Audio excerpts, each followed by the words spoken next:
Ahojte, dnes si pripravíme spolu domáci jogurt, ale mám pre vás jeden tip. Je lepšie ho robiť vo väčšom hrdzi ako v menšom, lebo väčší objem mlieka si udrží lepšie teplotu.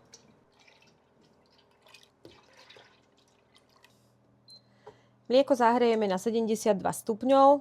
Ak chcete jogurt hustejší, zahrejte na 95 stupňov. Po dosiahnutí požadovanej teploty dáme ohriaté mlieko do studenej vody a snažíme sa ho čo najrýchlejšie schladiť na teplotu 44 stupňov Celzia. Do schladeného mlieka pridáme 2 až 3 polievkové lyžice jogurtu na 1 liter mlieka.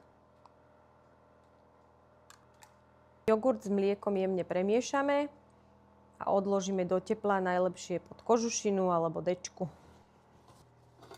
Takto pekne jogurt zababuškáme. Dáme na neho ešte jednu deku a necháme odpočívať 8 hodín. Po 8 hodinách má jogurt zhruba takúto konzistenciu. Je tuhý a dáme ho zachladiť do chladničky.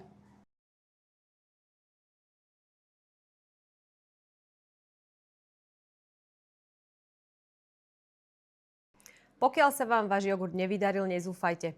Skúšajte, testujte tak, ako som to robila ja. A ak na to nemáte nervy, mám jednoduché riešenie. Prídite k nám na predajňu.